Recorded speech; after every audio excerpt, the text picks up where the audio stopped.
In today's video, I'm going to teach you how to get Microsoft Copilot in dark mode. To get started, open Microsoft Copilot in your browser. Once the page has fully loaded, take a look at the lower left corner of the screen. That's where you'll find your profile icon. Go ahead and click on it to open the account menu.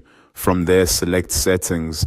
This will open a settings pop-up where you can adjust the way Copilot looks and behaves. When the settings window appears, you should land on the Preferences tab automatically.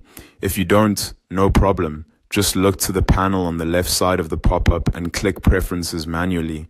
This is where Microsoft Copilot keeps its appearance-related options, including the theme setting we need for dark mode.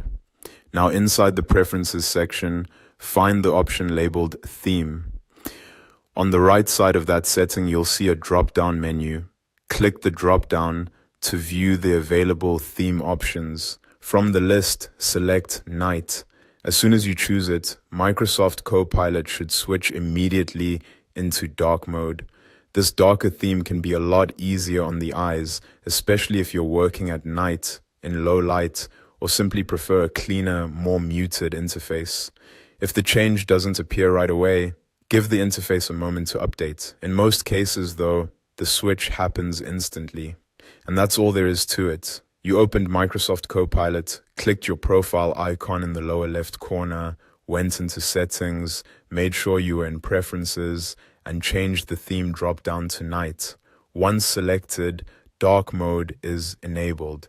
If you ever want to switch back, you can return to the same settings area and choose a different theme from the drop-down. The process is exactly the same, so it's quick and easy to adjust whenever you want. That's the full process for getting Microsoft Copilot into dark mode.